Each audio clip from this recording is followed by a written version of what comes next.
people that are not in the ecosystem are like, oh yeah, Bitcoin's all the millennials, just kind of, they'll kind of mix up Bitcoin and crypto and just kind of put it all in one basket and say, oh, that's what the crazy kids are doing. And it's like, well, you should see the people allocating to Bitcoin venture because, these aren't kids.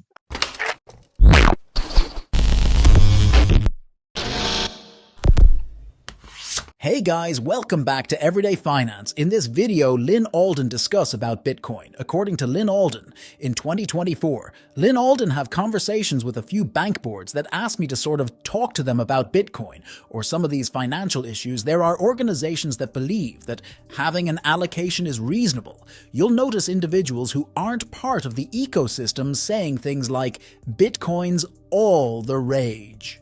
Millennials tend to mix up cryptocurrency and Bitcoin, placing them all under one umbrella basket and comment, oh, that's what the crazy kids are doing. You should then observe how many individuals are contributing to Bitcoin ventures since, well, the most of them aren't children and these are significant capital pools. And as a result, Lyn believed there has been an increase conscious of my perception and the way Lyn Alden expressed it, During a fireside chat with Preston Pish, Lyn mentioned that we have all seen what looks like the logarithmic Bitcoin chart, and lots of things Lyn Alden discuss, so please watch the video to end. And share this video, and subscribe our channel, Everyday Finance. Thanks. Yeah, I think the close example would be the 70s. Okay. And if you put yourself in the role of the 70s, for the first time ever, the United States and the rest of the world was on a completely fiat currency standard. So it was like a new era, and a lot of people are saying this is never going to work. Oil embargo happening, and money supply growth was above average, and inflation over time was kind of spiraling out of control. And so it resulted in a massive gold bubble. A lot of people piled into gold. Gold became a very large asset relative to equities, relative to the bond market, relative to the money supply. A lot of people poured into it, and it took like decades to kind of surpass that prior high in gold price. That's how big that got. So basically, that shows what can happen when even the dominant currency faces a major crisis of confidence, and people poured into what is available, which in that sense was gold. In the modern times, it'd probably be a combination of gold and Bitcoin, depending on how old you are, what scale you're operating on, what you're researched on, things like that. We're already seeing around the margin central banks are buying more gold. So there's not been a ton of demand for like gold ETFs and things like that. So without central bank buying, we probably would have seen lower gold. But because there is a pretty big central bank bid, and that's partially inflation concerns, but I think a bigger chunk of that is confiscation concerns. Basically, that the moneyness of treasuries and dollars is at question if you're a country that's not in like perfect harmony with the United States. They say, well, at least I want a backup. I don't want to have I don't want to have all my eggs in one basket. I want to have some of my reserves in like self custody in our, central bank vault, in our borders. And so I think that there could be a shift towards that.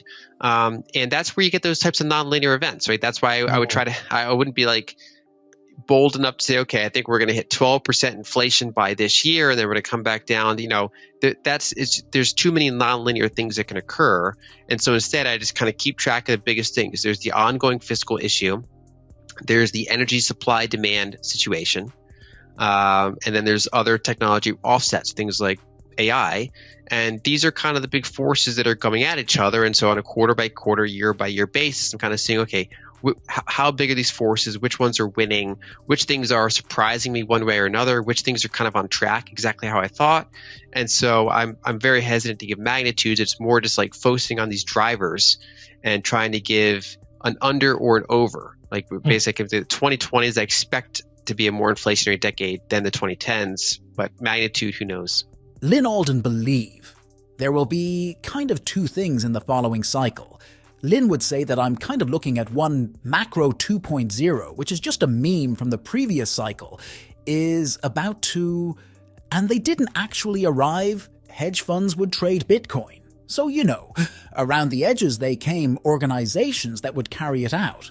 But businesses, for instance, lack the courage to follow through Michael the Seaman.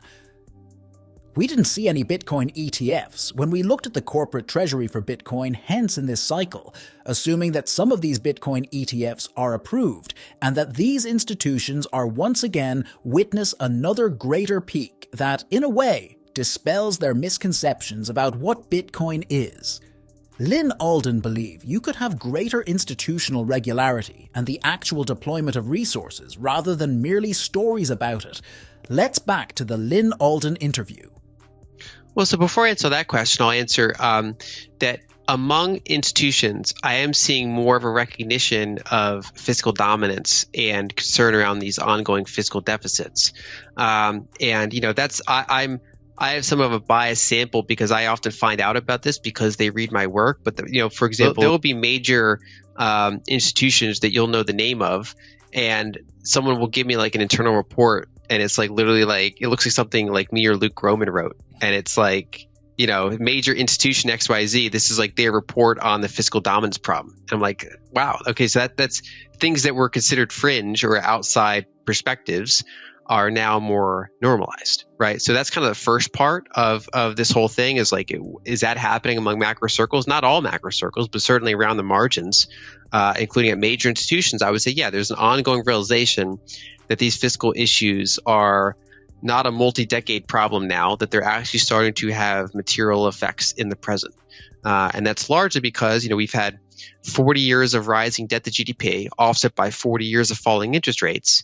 And so if interest rates merely go sideways from now on, let alone up, but if they just go sideways, those deficits no longer have an offset, and that debt level no longer has an offset. And so that it becomes more spiraling, which has consequences. So that's kind of the first step.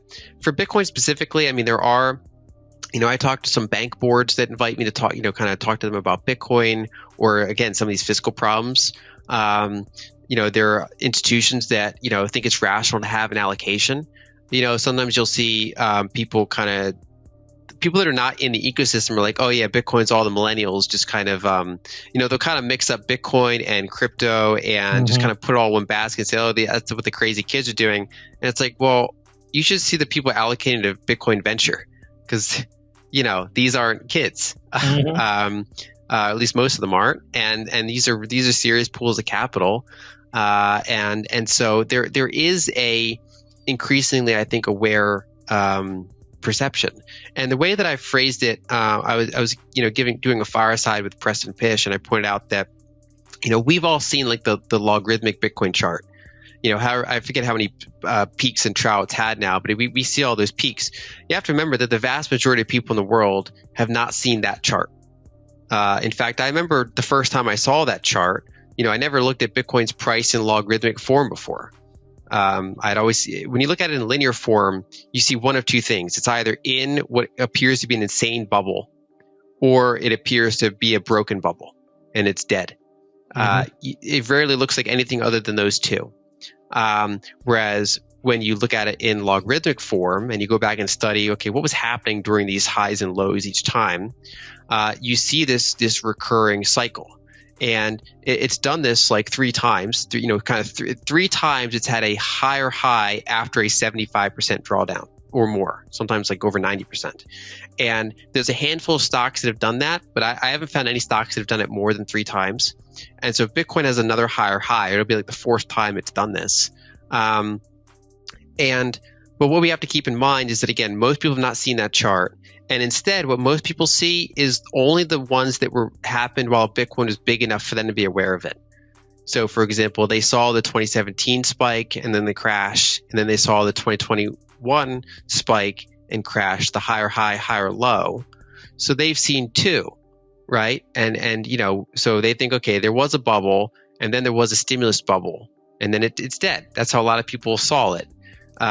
Whereas if those of us more in the space are saying, no, this is still going strong under the surface, when they see like a third higher high and, maybe a third lower low, and that's where it becomes impossible to ignore, because it's not just how many times Bitcoin's done it, it's how many times they've experienced it happen.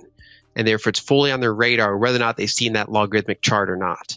And so I think that's where Bitcoin becomes more and more normalized among the institutions, and it becomes less crazy to talk about it because it's this asset that is just, it's not displaying characteristics of a traditional bubble. People keep calling it tulips, but if you look at the tulip chart, it's like this 3-year chart of just this insane spike and a crash. It didn't come back higher and higher multiple times over 15 plus years. And so once people see that happen more, it becomes normalized.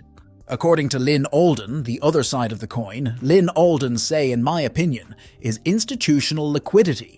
Institutional capital is beneficial as can increase the Bitcoin network's liquidity and possibly lessen volatility.